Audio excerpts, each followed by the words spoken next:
ധർമ്മസ്ഥല കൊലപാതക പരമ്പര വെളിപ്പെടുത്തൽ കേസ് അന്വേഷണ അനിശ്ചിതത്വത്തിൽ ആദ്യഘട്ട തെളിവെടുപ്പ് പൂർത്തിയായപ്പോൾ നിർണായക തെളിവുകൾ ഒന്നും തന്നെ കണ്ടെത്താനായില്ല. നിലവിൽ 16 ഇടങ്ങളിലാണ് മണ്ണ് നീക്കി പരിശോധന നടത്തിയത്. ഇതുവരെയുള്ള അന്വേഷണം പുരോഗതി സർക്കാരിനെ അറിയിക്കും. വിവരങ്ങളുമായി ജോസഫ് ചേരുന്നുണ്ട്. ജോസഫ്, ഇപ്പോൾ വന്ന ഏറ്റവും പ്രധാനപ്പെട്ട വാർത്തയാണ് ധർമ്മസ്ഥല കൊലപാതക പരമ്പര വെളിപ്പെടുത്തൽ കേസിൽ അന്വേഷണം അനിശ്ചിതത്വത്തിലേക്ക് കടക്കുകയാണ്. ആദ്യഘട്ട തെളിവെടുപ്പ് പൂർത്തിയായപ്പോൾ നിർണായക തെളിവുകൾ ഒന്നും കണ്ടെത്താനായില്ലെന്നാണ് നിലവിൽ വരുന്ന വിവരം. വാർത്തയുടെ കൂടുതൽ വിവരങ്ങൾ എങ്ങനെയാണ്?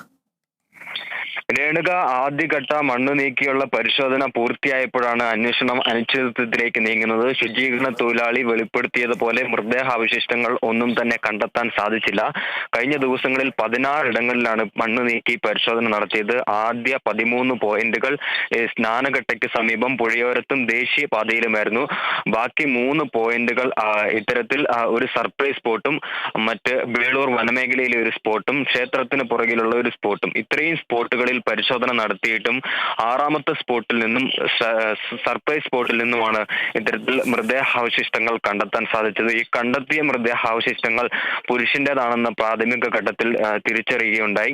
എന്തായാലും ഈ അന്വേഷണത്തിൽ കാര്യമായ പുരോഗതി ഉണ്ടാക്കാൻ തക്കവിധം തെളിവുകളൊന്നും തന്നെ ലഭിച്ചിട്ടില്ല എന്നാണ് ഈ ഘട്ടത്തിൽ പുറത്തു വരുന്ന വിവരം. അതുകൊണ്ട് തന്നെ ഇനി ഇത്തരം മണ്ണ് നീക്കിയുള്ള പരിശോധനകൾ വേണ്ട എന്നൊരു തീരുമാനമാണ് പ്രത്യേക അന്വേഷണ സംഘം കൈക്കൊണ്ടിട്ടുള്ളത്.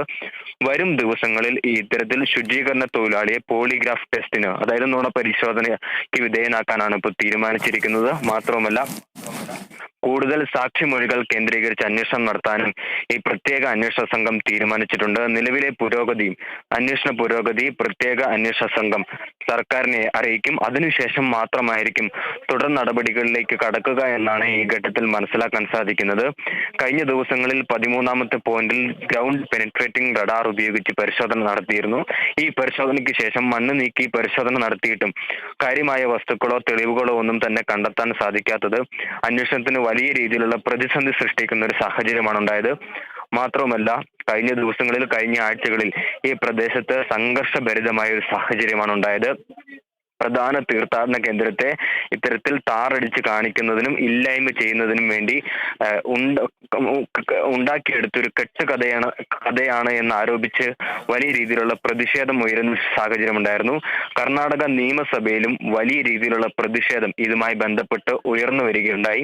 BJP MPമാരടക്കം ഈ SIT അന്വേഷണത്തെ എതിർക്കുന്ന സ്ഥിതിവിശേഷമാണ് ഉണ്ടായത്. അങ്ങനെ പല കോണിൽ നിന്നും ഈ അന്വേഷണത്തിന് വലിയ രീതിയിലുള്ള പ്രതിസന്ധി സൃഷ്ടിക്കുന്നു, സമ്മർദ്ദം സൃഷ്ടിക്കപ്പെടുന്നു. സർക്കാരിന്റെ മേലും ഇത് വലിയ രീതിയിലുള്ള തിരിച്ചടിയാവാനുള്ള സാധ്യതയാണ് മുന്നിൽ കാണുന്നത്. കാരണം ശുചീകരണ തൊഴിലാളി പറഞ്ഞതുപോലെ വലിയ പരിശോധന നടത്തിയിട്ടും കാര്യമായ തെളിവുകളൊന്നും തന്നെ കണ്ടെത്താൻ സാധിച്ചിട്ടില്ല എന്നുള്ളതാണ് അന്വേഷണ സംഘത്തെ ഏറെ പ്രതിസന്ധിയിലാക്കുന്നത്. ഈ അന്വേഷണത്തിന്റെ ഒരു 2ാം ഘട്ടത്തിലേക്ക് ഇനി പ്രവേശിക്കുകയാണ്. ഇതിൽ ഏറ്റവും നിർണായകം ഈ ശുചീകരണ തൊഴിലാളിയുടെ സഹോദരനുണ്ട്. ഈ സഹോദരനെ കേന്ദ്രീകരിച്ച് അന്വേഷണം നടത്തും. ഈ സഹോദരന് ഈ സംഭവവുമായി ബന്ധപ്പെട്ട് ചില നിർണായക വിവരങ്ങൾ അറിയാമെന്ന് തന്നെയാണ് പ്രത്യേക അന്വേഷണ സംഘം കരുതുന്നത്. കാരണം ഈ മൃതദേഹാവശിഷ്ടങ്ങൾ എവിടെയാണ് കുഴിച്ചിട്ടതെന്ന് ഈ സഹോദരനും കൂടി അറിവുണ്ട് എന്നുള്ള കാര്യം വ്യക്തമാണ്. അതുകൊണ്ട് തന്നെ ഈ സഹോദരനെ കൂടി ഈ അന്വേഷണത്തിന്റെ ഭാഗമാക്കാൻ ഈ പ്രത്യേക അന്വേഷണ സംഘം ഇപ്പോൾ തീരുമാനിച്ചിട്ടുണ്ട്. മാത്രമല്ല, 6ലധികം സാക്ഷികൾ ഇതുമായി ബന്ധപ്പെട്ട് അന്വേഷണ സംഘത്തിന്റെ മുമ്പിൽ മൃതദേഹങ്ങൾ വീണ്ടെടുക്കുന്നതിൽ സന്നദ്ധത അറിയിച്ചിട്ടുണ്ട്.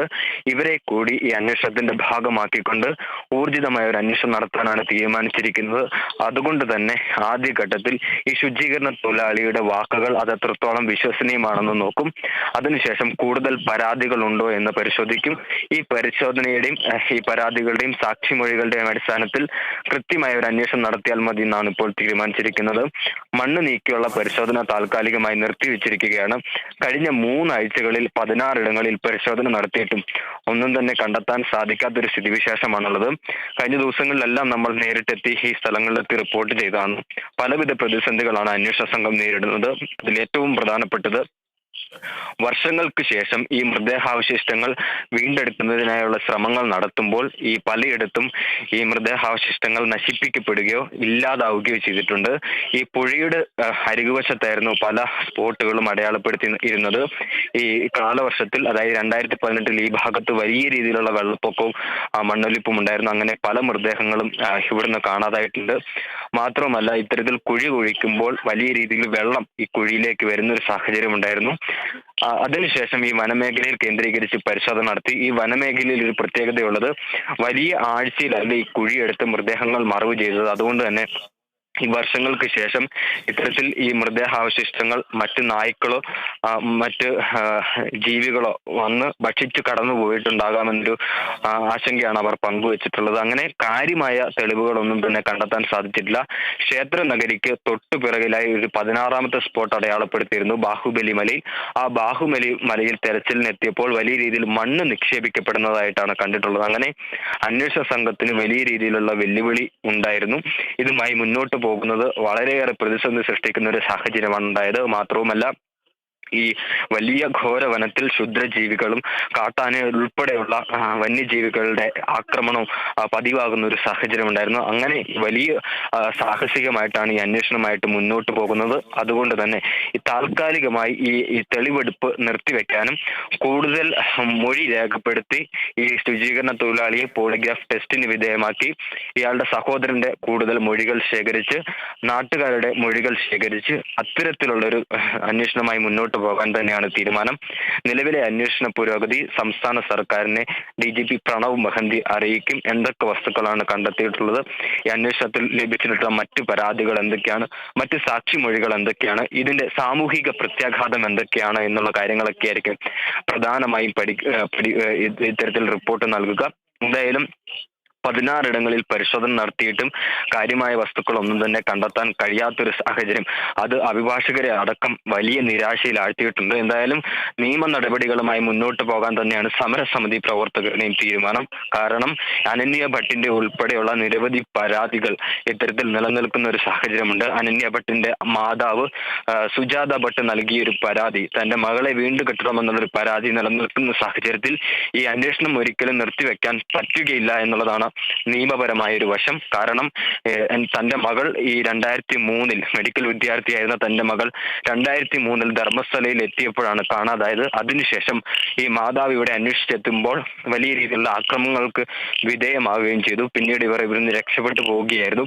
വർഷങ്ങൾക്ക് ശേഷമാണ് അവർ തിരിച്ചെത്തി പരാതി നൽകുകയും 23 വർഷങ്ങൾക്ക് ശേഷം അവരുടെ പരാതി സ്വീകരിക്കപ്പെടുകയും ചെയ്തൊരു സാഹചര്യം ഉണ്ടായിരുന്നു. അങ്ങനെ അവർ പരാതിയിൽ ആവശ്യപ്പെട്ടിരിക്കുന്ന മകളുടെ ഒരു അസ്ഥിയെങ്കിലും പുറത്തെടുത്തു തരണം. ഹൈന്ദവ ആചാരപ്രകാരം ഇത്തരത്തിൽ മറവ് ചെയ്യുന്നതിനും സംസ്കാരം പൂർത്തിയാക്കുന്നതിനും വേണ്ടിയിട്ടാണ് ഇത്തരത്തിൽ മൃതദേഹാവശിഷ്ടങ്ങൾ കണ്ടെത്തി നൽകണമെന്നൊരു ആവശ്യം ഉന്നയിച്ചിരിക്കുന്നത്. അതുകൊണ്ട് തന്നെ ശുചീകരണ തൊഴിലാളി ചൂണ്ടിക്കാണിക്കുന്ന മുഴുവൻ ഭാഗങ്ങളിലും പരിശോധന നടത്തേണ്ടി വരും എന്നുള്ളത് ഏറെ നിർണായകമാണ്. പക്ഷേ അത് തിടുക്കത്തിൽ വേണ്ട, കൂടുതൽ കൃത്യമായ വിവരങ്ങൾ ശേഖരിച്ചതിന് ശേഷം മാത്രം മതി എന്നൊരു തീരുമാനമാണ് പ്രത്യേക അന്വേഷണ സംഘം ഇപ്പോൾ കൈക്കൊണ്ടിട്ടുള്ളത്. നിലവിൽ ഇപ്പോൾ അന്വേഷണം, അതായത് മണ്ണ് നീക്കിയുള്ള തെരച്ചിൽ ഇപ്പോൾ നിർത്തിവെച്ചിരിക്കുകയാണ്. ആദ്യഘട്ട മണ്ണ് നീക്കിയുള്ള പരിശോധനയാണ് ഇപ്പോൾ പൂർത്തിയായിരിക്കുന്നത്. 16 സ്പോട്ടുകളായിരുന്നു ഇത്തരത്തിൽ പരിശോധന നടത്തിയത്. അതിൽ കാര്യമായ ഒന്നും തന്നെ കണ്ടെത്താൻ സാധിച്ചിട്ടില്ല. അന്വേഷണത്തിന് ബലമേകുന്ന വസ്തുക്കളൊന്നും കണ്ടെത്താൻ സാധിച്ചിട്ടില്ല എന്നാണ് ഈ ഘട്ടത്തിൽ മനസ്സിലാക്കാൻ സാധിക്കുന്നത്. വലിയ രീതിയിലുള്ള സാമൂഹിക പ്രത്യാഘാതങ്ങൾ കൂടി ഈ കേസ് വരുത്തിവെക്കാനുള്ള സാധ്യത കൂടി കർണാടക സർക്കാർ കാണുന്നുണ്ട്. അതുകൊണ്ട് തന്നെ ബന്ധപ്പെട്ട ഒരു നയപരമായ തീരുമാനമായിരിക്കും കർണാടക സർക്കാർ കൈക്കൊള്ളുക എന്ന് തന്നെയാണ് ഈ ഘട്ടത്തിൽ മനസ്സിലാക്കാൻ സാധിക്കുന്നത്. രേണുക.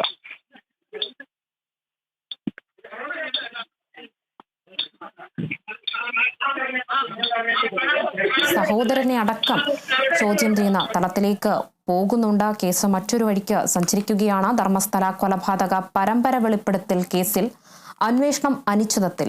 ആദ്യഘട്ട തെളിവെടുപ്പ് പൂർത്തിയായപ്പോൾ നിർണായക തെളിവുകളൊന്നും കണ്ടെത്താനായില്ല. നിലവിൽ 16 ഇടങ്ങളിലാണ് മണ്ണ് നീക്കി പരിശോധന നടത്തിയത്. ഇതുവരെയുള്ള അന്വേഷണ പുരോഗതി സർക്കാരിനെ അറിയിക്കും. എന്തായാലും അന്വേഷണ സംഘം കൂടുതൽ തെളിവുകൾ കണ്ടെത്തും. നുണപരിശോധനയടക്കം ഈ ഒരു കേസിൽ അല്ലെങ്കിൽ ഈ ഒരു പരമ്പര കേസിൽ ആവശ്യമുണ്ട്. വിവരങ്ങൾ പങ്കുവച്ചത് ജോസഫ് അഗസ്റ്റിനാണ്.